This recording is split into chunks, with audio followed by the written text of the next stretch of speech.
تشت جنون کے معزز ناظرین السلام علیکم۔ وہ شخص جو ہلاکو خان کے مقابلے میں ڈٹ گیا۔ جب منگولوں کی تاریخ کی بات کی جائے تو زیادہ تر لوگ چنگیز خان اور اس کی فتوحات سے واقف ہوتے ہیں، تاہم اتنے ہی دوسرے منگول قائدین تسلیم نہیں کرتے ہیں جو خود چنگیز سے کہیں زیادہ ہے۔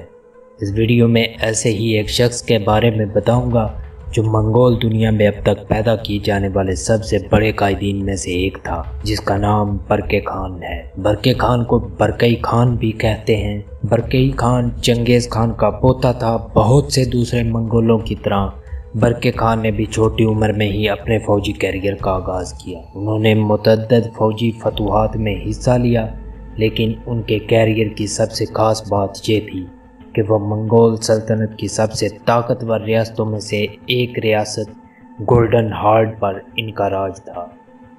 برقے خان نے بخارا میں اسلام قبول کیا۔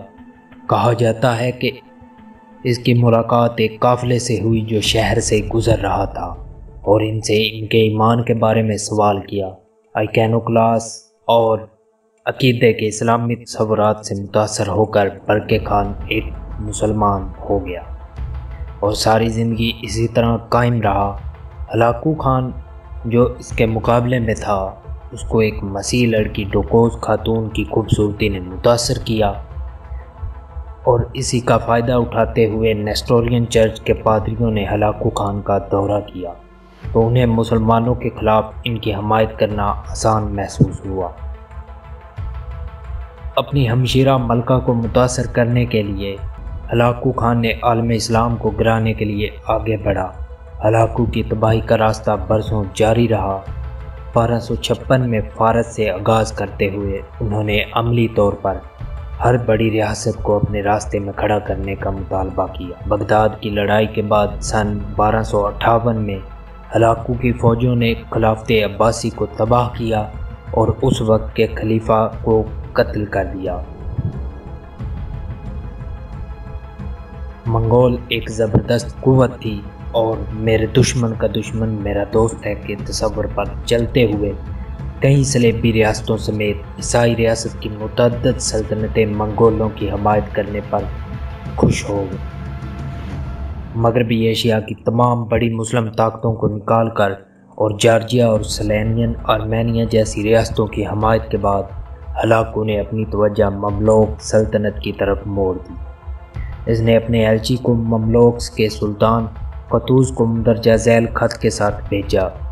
مشرق و مغرب کے شاہ بادشاہ عزیب خان سے کلوز مملوک کی طرف جو ہماری تلواروں سے بچنے کے لیے بھاگ نکلے، آپ کو دوسرے ممالک کے ساتھ کیا ہوا اس کے بارے میں سوچنا چاہیے اور ہمارے سامنے جمع کرائیں۔ آپ نے سنا ہے کہ ہم نے کسی طرح ایک وسیع سلطنت کو فتح کیا ہے اور زمین کو ان خرابیوں سے پاک کیا ہے جس نے اسے داغدار کر دیا ہے۔ ہم نے تمام لوگوں کا قتل عام کر کے وسیع علاقوں کو فتح کر لیا ہے۔ آپ ہماری فوج کی دہشت سے نہیں بچ سکتے۔ تم کہاں بھاگ سکتے ہو؟ آپ ہم سے بچنے کے لیے کسی سڑک کا استعمال کریں گے۔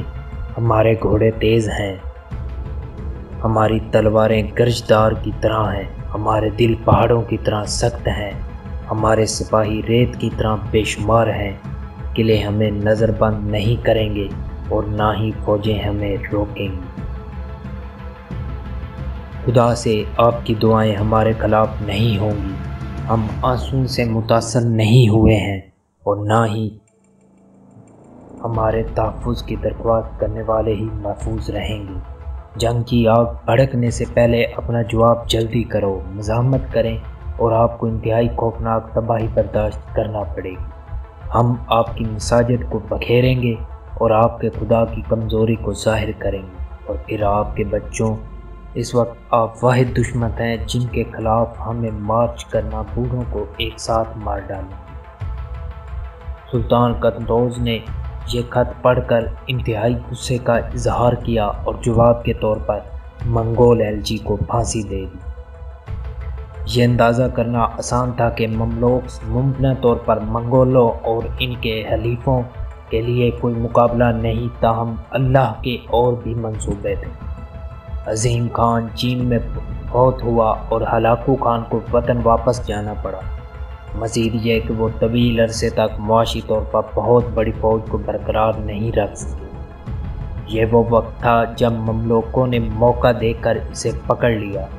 سلطان قتوز اور بائبروں نے خطے میں باقی منگول افواج کے خلاف مہم کی قیادت کی اور عین جلوت کی جنگ میں ہلاکو خان کے جرنیلوں اور ان کے ارمنائی اتحادیوں کو کامیابی کے ساتھ شکست سے دوچار کیا۔ یقیناً یہ خود ہلاکو کے ساتھ اچھا نہیں بیٹھا تھا۔ چین سے واپسی پر اس نے مملوک کے خلاف مشن کو اپنا ذاتی مقصد بنا لیا۔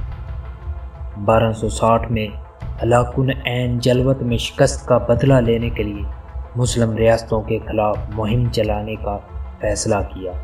مملوک کی نسبت بہت بڑی فوج کی کمان کرتے ہوئے ہلاکو یقینی طور پر اس قابل تھا کہ وہ اپنے مخالفین کو ختم کر سکے۔ یہیں سے برقے خان نے قدم بڑھایا۔ برق نے اپنے خط میں منگولوں کے عظیم خان کو مخاطب کرتے ہوئے لکھا، ہلاکو نے مسلمانوں کے تمام شہروں کو توڑ ڈالا ہے اور خلیفہ کی موت کو لایا ہے۔ اللہ کی مدد سے میں اس کو اتنے معصوم خون کا محاسبہ کرنے کے لیے بلاؤں گا۔ اور برق نے اپنی بات پر عمل کیا۔ برق خان اور ہلاکو خان کی یہ جنگ مغربی منگولوں سلطنت کی پہلی بڑی خانہ جنگی تھی۔ قفقاز پہاڑوں میں لڑی گئی اس جنگ کے نتیجے میں ہلاکو کی طاقت کا مؤثر خاتمہ ہوا۔ برقے کے بھتیجے نوگائی نے اس کی افواج کو دریائے طریق کے قریب کچل دیا تھا، مسلمانوں کے خلاف دہشت گردی کا راج ختم کیا تھا اور ہلاکو پسپائی پر مجبور ہوا تھا۔ جب برقے خان بحران کا جواب دینے میں جلدی کر رہے تھے، وہ اپنے کزن ہلاکو سے لڑنے میں ہچکچا رہے تھے، جس کا پتہ ان کے اس خط سے چلتا ہے۔ منگولوں کو منگول تلواروں سے مارا جاتا ہے، اگر ہم متحد ہوتے تو ہم پوری دنیا کو فتح کر لیتے، لیکن برق اس کے ساتھ بیٹھ کر نہیں دیکھ سکے اور حد گزرتے دن کے ساتھ ہی ہلاکو لاکھوں بے گناہ لوگوں کو ہلاک کرتا رہا۔ اسے ضروری کام کرنا تھا اور یہ کہ اس نے کیا۔ برقے خان کے بعد ان کے بھتیجے منگو تامور نے ان کی جگہ لی، جس نے برق کی مملوکوں کے ساتھ اتحاد اور الخانیات کی مخالفت کی پالیسی کو جاری رکھا۔ خان آف گولڈن ہارڈ کے طور پر اپنے مختصر دور اقتدار میں برقے خان نے دیر پا اثر چھوڑا، اگرچہ بیشتر مورخین عین جلوت کی لڑائی کو فیصلہ کن واقعہ کے طور پر دیکھنا چاہتے ہیں جس نے منگول حملوں کی جانچ کی تھی۔ یہ صرف ایک جزوی فتح تھی، خود جنگ جو لڑائی کا حصہ نہیں تھا، اگرچہ مملوک ابھی بھی زیادہ تعداد میں تھے اور اس سے کہیں زیادہ مماثلت رکھتے تھے، اور ہلاکو کے جرنیلوں اور ان کے اتحادیوں کو شکست دینا ایک قابل ستائش کارنامہ تھا، لیکن اس دھمکی کو مکمل طور پر نہیں روکا گیا۔ برقے خان کی کاوشوں سے ہی مسلمانوں کا قتل عام رک گیا۔ برقے خان کی مداخلت نے اسلامی مقدسہ شہروں بشمول مکہ، مدینہ اور یروشلم کو ہلاکو کی افواج سے بچایا۔ ہر ایک نے گواہی دی تھی کہ زوال بغداد کے دوران کیسے لاکھوں افراد ٹھنڈے خون میں مارے گئے تھے۔ اگرچہ یہ برقے خان نہ ہوتا تو دوسرے بہت سے شہروں میں بھی اس قسمت کا سامنا کرنا پڑتا۔ یہ بدقسمتی کی بات ہے کہ تاریخ کے بہت سے جدید طلباء نے برقے خان کے بارے میں بھی نہیں سنا ہے۔